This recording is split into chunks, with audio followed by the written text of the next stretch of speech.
Very warm welcome to my channel. I hope you are very well and good एंड आप सभी पढ़ भी रहे होंगे। सो बेसिकली बच्चों, हमने लास्ट वीडियो में डील किया था सेल ऑर्गेनेल्स का फर्स्ट पोर्शन, मतलब फर्स्ट सेल ऑर्गेनेल हमने डील कर रही थी विच इज़ एंडोप्लाज्मिक रेटिकुलम। इस वीडियो में हम बात करने वाले हैं गोल्जी अपैरेटस के बारे में। नेक्स्ट वीडियो में हम बात करेंगे लाइसोसोम के बारे में, ठीक है। सो सबसे पहले बच्चों, गोल्जी अपैरेटस जो या फिर गोल्जी कॉम्प्लेक्स भी कुछ बुक्स में लिखा मिलेगा आपको, कुछ बुक्स में आपको गोल्जी बॉडीज़ भी लिखा मिलेगा। तो ये जिन्होंने डिस्कवर किया था उनका नाम है कैमिलियो गोल्जी। इन्होंने डिस्कवर किया था इनको कैमिलियो गोल्जी ने इन 1898, और उन्हीं के बेस पर इनका नाम क्या पड़ा, गोल्जी अपैरेटस, गोल्जी कॉम्प्लेक्स या गोल्जी बॉडीज़। इसको समझने से पहले एक बार मैं आपको स्ट्रक्चर दिखा देती हूँ, क्योंकि सारा का सारा जब तक आपको स्ट्रक्चर याद नहीं होगा इसका, आप इसके फंक्शंस याद रख भी पाएँ लेकिन इसके कैरेक्टरिस्टिक्स भूल जाएंगे, ठीक है। तो पहले हम स्ट्रक्चर डील करते हैं। This is your complete structure. Let's zoom it, थोड़ा समझाने के लिए इसको थोड़ा जूम कर रही हूँ। ये आपका, मैंने आपको कल बताया था, this one is your nucleus, ठीक है। उसके बाद हमने ये किसका क्या था बच्चों, ये एंडोप्लाज्मिक रेटिकुलम था, ये स्मूथ एंडोप्लाज्मिक रेटिकुलम था, और ये आपका क्या था, रफ एंडोप्लाज्मिक रेटिकुलम था, क्योंकि इसके सरफेस के ऊपर क्या प्रेजेंट थे, राइबोसोमल्स यूनिट प्रेजेंट थी। अब इसके साथ में जो अटैच्ड स्ट्रक्चर होता है, this is known as Golgi bodies. ये क्या है आपका, गोल्जी बॉडीज, गोल्जी अपैरेटस या गोल्जी कॉम्प्लेक्स। सो सबसे पहले बच्चों, ये है एक दूसरे के पैरेलली प्रेजेंट होती। क्या होते हैं, एक दूसरे के पैरेलली प्रेजेंट होती। क्या पैरेलली होती हैं, ये जो आप अलग अलग देख रहे हैं, इसके जो कंपार्टमेंट्स देख रहे हैं, इनको क्या बोलते हैं, सिस्टर ने। क्या बोलते हैं बच्चे इनको, सिस्टर ने। और ये सिस्टर ने एक दूसरे के पैरेलली प्रेजेंट होती हैं। इसके आपके जो गोल्जी बॉडीज होते हैं, इसके दो फेज होते हैं। कौन कौन से, एक होता है सिस फेस, एक होता है ट्रांस फेस। कौन कौन सा, एक होता है सिस फेस और दूसरा क्या होता है आपका, ट्रांस फेस। जनरली जो भी एंडोप्लाज्मिक रेटिकुलम, जैसे स्मूथ एंडोप्लाज्मिक रेटिकुलम क्या बनाती है बच्चों, लिपिड्स सिंथेसाइज करती है। आपका रफ एंडोप्लाज्मिक क्या बनाती है, प्रोटीन्स बनाती है। तो ये जो लिपिड्स और प्रोटीन जो बने हैं, ये कहीं तो भेजने होंगे, तो किसके पास भेजती है, आपके गोल्जी बॉडीज़ के पास भेजती है, ठीक है। भेजती किस लिए, क्योंकि गोल्जी बॉडीज़ का फंक्शन होता है पैक करने का, ठीक है।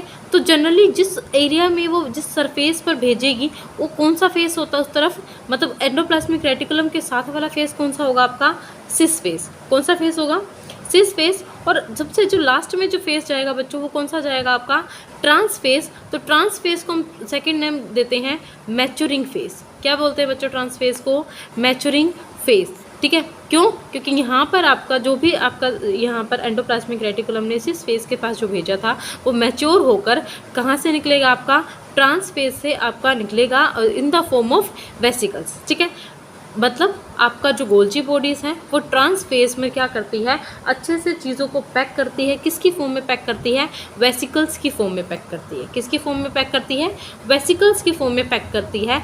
तो ये जनरली आई होप आपको ये समझ में आया हो कि इसी वजह से आपका जो गोल्जी बॉडीज़ हैं वो किसके साथ अटैच फॉर्म में होता है, आपका एंडोप्लाज्मिक रेटिकुलम के साथ में होता है, क्योंकि उसका एक सिस फेस किसके पास होता है, एंडोप्लाज्मिक रेटिकुलम के साथ प्रेजेंट होता है, और दूसरा फेस को ये कह सकते हैं आउटसाइड प्रेजेंट होगा। जो भी चीज़ें हैं, अब जहाँ से जो भी पेंटिकल्स पास आपका क्या है, पैक हुआ है, which is your lipid, which is your protein, अब वो किस फेस से आएंगे, ट्रांस फेस से, in the form of vesicles की फॉर्म में। वो आपका जहाँ भी आपके सेल को ज़रूरत है प्रोटीन्स की, वाइटामिन्स की, वो किसके थ्रू भेजे जाते हैं, आपके गोल्जी अपैरेटस की वेसिकल्स की फॉर्म में। जहाँ भी ज़रूरत होगी वहाँ पर ये ट्रांसपोर्ट हो जाएंगे। आई होप आपको ये स्ट्रक्चर क्लियर हुआ हो। अब हम इसके कैरेक्टरिस्टिक्स की बात करते हैं बच्चों। इसका पहला कैरेक्टरिस्टिक्स है गोल्जी अपैरेटस का, it is a reticular structure which is present near the nucleus. अब रेटिकुलर का मीनिंग होता है नेट लाइक स्ट्रक्चर, ठीक है। एक रेटिकुलर स्ट्रक्चर जो किसके पास प्रेजेंट होता है, आपका न्यूक्लियस के पास प्रेजेंट होता है। सेकेंड पॉइंट डील करते हैं, it consist of many flat disc shaped sacs और cisternae which is of 0.5 to 1 micrometre in diameter. इसके पास क्या होती है, बहुत सारी flat disc shape structure present होता है, जिसका स्ट्रक्चर क्या होता है, 0.5 से 1 माइक्रोमीटर डायमीटर में वेरी करता है, ठीक है। नेक्स्ट पॉइंट है, they are parallel to each other. अभी हमने जो स्ट्रक्चर देखा था उसमें हमने देखा था, मैंने बताया था कि they are parallel to each other. ये एक दूसरे के क्या प्रेजेंट होती हैं, पैरेलली प्रेजेंट होती है। ये पॉइंट लिखा हुआ है यहाँ पर भी, they are parallel to each other. Next point देखिए, number of cisternae which is this one. ये जो है इनका नंबर ऑफ सिस्टर ने जो है कि गोल्जी कॉम्प्लेक्स में क्या करता रहता है बच्चों, वेरी करता रहता है। मतलब ज़रूरी नहीं है कि हर एक गोल्जी कॉम्प्लेक्स में आपको 3 सिस्टर ने देखने को मिले या आपको 4, 5, 6 आपको कितनी भी देखने को मिल सकती है सिस्टर ने। तो जो नंबर ऑफ सिस्टर ने है ये आपका जनरली वेरी करता होता है गोल्जी कॉम्प्लेक्स के अंदर, ठीक है। नेक्स्ट हम बात करते हैं, इट हैज़ 2 फेजेस, कौन कौन सा, cis face and the trans face. Cis face कहाँ पर अटैच होगा बच्चों, आपका एंडोप्लाज्मिक रेटिकुलम के साथ में, और आपका ट्रांसफेस जनरली कहाँ पर देखा जाता है, मतलब आपका थोड़ा दूर की तरफ प्रेजेंट होगा, दूर इन द सेंस कि एंडोप्लाज्मिक रेटिकुलम से थोड़ा दूर प्रेजेंट होगा, ठीक है। Both are different but interconnected, दोनों के दोनों सिस फेस भी और ट्रांस फेस भी दोनों एक दूसरे से अलग हैं, लेकिन क्या होते हैं बच्चों, ये इंटरकनेक्टेड होते हैं। कहना क्या चाह रहा है वो पॉइंट में इसमें आपको कि सिस फेस और ट्रांसफर्स आपके देखो फंक्शन डिफरेंट कर रहा है। यहाँ पर क्या है, इसको लेना है क्या, यहाँ से जो भी प्रोटीन लिपिड है इसको यहाँ पर पैक करके बाहर भेजना है ट्रांसफेस को, लेकिन दोनों क्या है, अलग अलग हैं, लेकिन फंक्शन क्या है आपके थोड़ा सा मिल के परफॉर्म कर रहे हैं। दैट्स वाई हम इसको क्या बोलेंगे, both are different but interconnected, दोनों अलग हैं लेकिन क्या है, इंटरकनेक्टेड है। सिस फेस क्या किसके साथ फ्यूज होता है आपका, एंडोप्लाज्मिक रेटिकुलम के साथ होता है, और ट्रांसफेस को सेकंड पॉइंट लिखा है मैंने, trans face is known as the maturing face. Trans face को क्या बोलते हो आप, जनरली मैच्योरिंग फेस बोलते हो, ठीक है। अब हम बात कर लेते हैं फंक्शंस ऑफ गोल्जी कॉम्प्लेक्स, ठीक है, कि क्या फंक्शन परफॉर्म करती है। ये मैंने आपको बताया कि भाई जो भी मटेरियल आपको क्या है एंडोप्लाज्मिक रेटिकुलम ने बनाया है उनको पैक करने का काम किसका है बच्चों, आपके गोल्जी अपरेटस का, ठीक है। पैकेजिंग ऑफ प्रोडक्ट, और प्रोडक्ट कहाँ के, एंडोप्लाज्मिक रेटिकुलम के, in the form of vesicles. और एक और पॉइंट याद रख लेना यहाँ से, it is also help in the production of lysosomes. Lysosome भी क्या होते हैं, वेसिकल्स ही होते हैं आपके। लाइसोसोम की जो प्रोडक्शन होती है वो भी कौन करता है बच्चों, आपका गोल्जी कॉम्प्लेक्स ही करता है। नेक्स्ट है, it is the important site of for the formation of glycolipids and glycoproteins. देखो यहाँ पर एक चीज़ याद रखना, प्रोटीन किसने सिंथेसाइज किए, लिपिड्स किसने सिंथेसाइज किए, प्रोटीन बनाए आपके RER ने, लिपिड्स बनाए बच्चों आपके SER ने। अब क्या है, जब वो गोल्जी कॉम्प्लेक्स से होकर जाएंगे तो वो क्या बन जाएंगे बच्चों, ग्लाइकोलिपिड्स और ग्लाइकोप्रोटीन्स, ठीक है। तो जनरली पैक करने का काम किसका होता है, आपका गोल्जी प्रोटीन्स का होता है। लाइसोसोम का या वेसिकल्स की फॉर्मेशन किसकी होती है, आप किसके अंदर होती है, आपकी गोल्जी प्लेटर्स के अंदर होती है। और ये किसकी साइट होती है जनरली सिंथेसिस की, ग्लाइकोलिपिड्स और ग्लाइकोप्रोटीन जो सिंथेसिस होती है वो कहाँ पर होती है, आपके गोल्जी बॉडीज़ में होती है, ठीक है। आई होप आपको ये समझ में आया हो। अब बेटा मैं थोड़ा सा ये और बता देती हूँ कि सिस्टरनी का जनरली क्या फंक्शन होता है।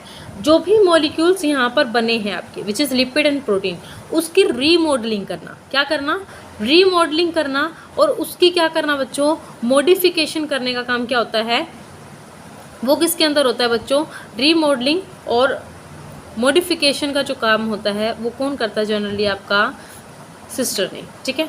तो सिस्टर ने का काम हो क्या हो जाएगा बच्चों, जो भी आपके लिपिड्स और प्रोटीन्स हैं उनको क्या करना, रीमॉडलिंग करना, और उसकी मॉडिफिकेशन करने का काम किसका है, आपका सिस्टर ने का, ठीक है। मैं आपको एक बार समअप कर देती हूँ मैंने क्या क्या पढ़ाया है।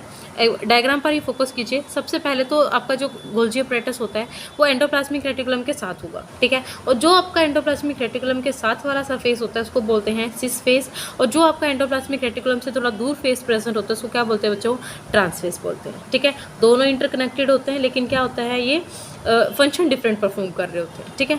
पर ऐसा भी नहीं है कि दोनों अगर आपका सिस प्रेजेंट है तो ट्रांस काम करेगा, नहीं बच्चे, दोनों इंटरकनेक्टेड है। मतलब सिस है तो ट्रांस का भी होना ज़रूरी है, और अगर ट्रांस है तो सिस का भी होना ज़रूरी है, ठीक है। उसके बाद ये एक दूसरे के क्या होते हैं, फ्लैट डिस्क शेप स्ट्रक्चर होती हैं, और एक दूसरे के ये क्या होती हैं बच्चों, पैरेलली प्रेजेंट होती हैं। क्या होती हैं, पैरेलली प्रेजेंट होती है, और इन्हीं को हम क्या बोलते हैं, सिस्टर ने बोलते हैं। और इस सिस्टर ने का फंक्शन मैंने अभी आपको बताया कि इसमें किस में हेल्प करते हैं, रीमॉडलिंग और मॉडिफिकेशन में जनरली हेल्प करते हैं, ठीक है। और आपकी क्या है, ये इंपॉर्टेंट साइट होती है किसकी सिंथेसिस करने की, आपके जनरली ग्लाइकोलिपिड्स और ग्लाइकोप्रोटीन की सिंथेसाइज करने की ये इंपॉर्टेंट साइट होती है। और जो भी मटेरियल्स आपका एंडोप्लाज्मिक रेटिकुलम बनाएगा उसको पैक करने का काम किसका है बच्चों, आपके किसका है, गोल्जी अपैरेटस का है। आई होप आपको इस वीडियो से बहुत कुछ सीखने को मिला हो।